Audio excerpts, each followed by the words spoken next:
आशीर्वाद देने में भेदभाव क्यों मम्मी जी? दूधो नहाओ, पूतो फलो और सदा सुहागन रहो। तुम्हारा घर धन से भरा रहे और अपने सास ससुर की सदा सेवा करती रहो।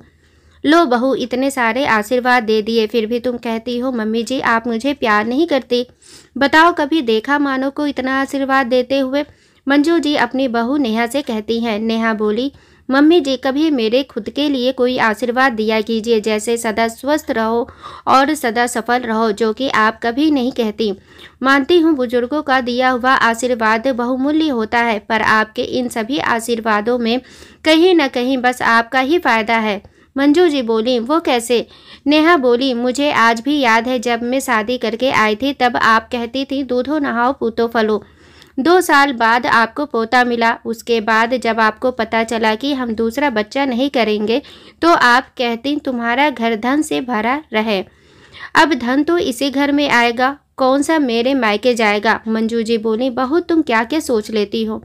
लोग सुनेंगे तो क्या कहेंगे? नेहा बोली, मम्मी जी लोगों की छोड़िए, उनका तो काम कहना है, पर आप मेरी सोच को गलत साबित कीजिए ना।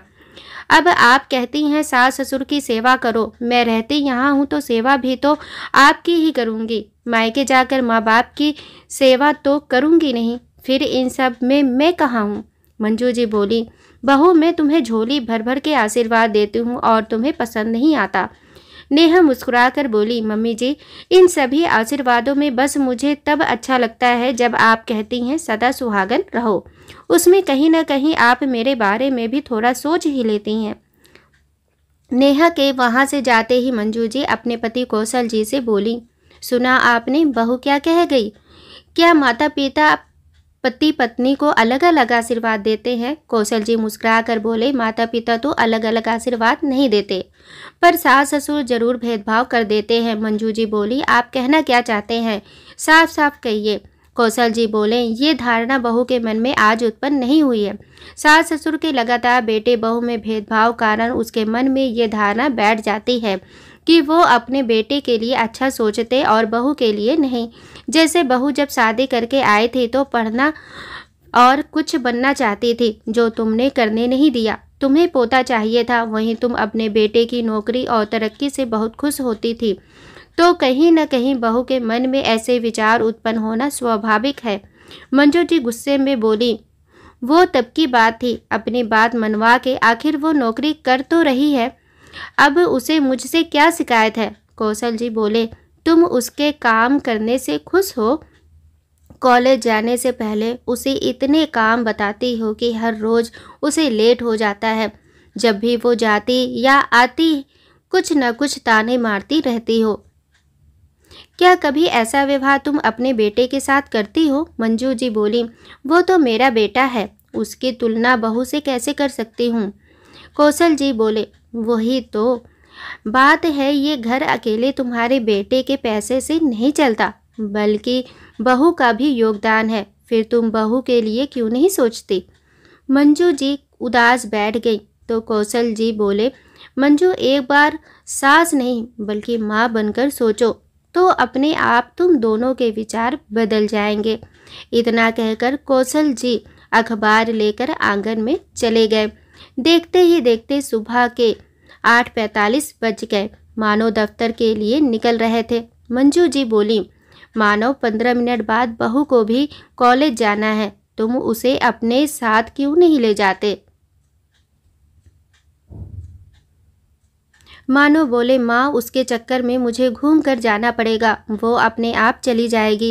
इतना कहकर मानो चले गए। 15 मिनट बाद नेहा तैयार होकर आई और बोली, मम्मी जी सुबह का नाश्ता और दोपहर का खाना सब बना दी हूँ, समय पर खा लीजिएगा। बंटी अपने आप खाना लेकर खा लेगा, आप परेशान मत होना। मैं चलती हूँ वरना मुझे देर हो जाएगी।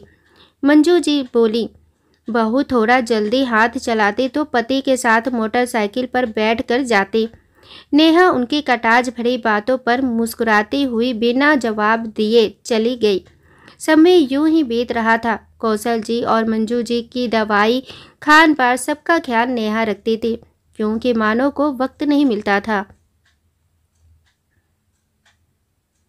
एक रोज़ मंजू जी की ननंद कमला जी आई। नेहा ने एक रोज़ की छुट्टी ले ली। अगले दिन जब वो कॉलेज जाने लगी तो कमला जी बोली, भाभी ये क्या बात हुई कि बहू बैग टांग कर घर से निकल जाती है और घर की सारी जिम्मेदारी बूढ़ी कंधों पर छोड़ जाती है। कौशल जी बोली, कमला हमारी बहू झांसी की रानी है, घर और बाहर दोनों की जिम्मेदारी बखूबी निभा सकती है। जब बहू हमारी छोटी बड़ी हर चीज़ों का ख्याल रख सकती है तो क्या हम इतना भी सहयोग नहीं कर सकते?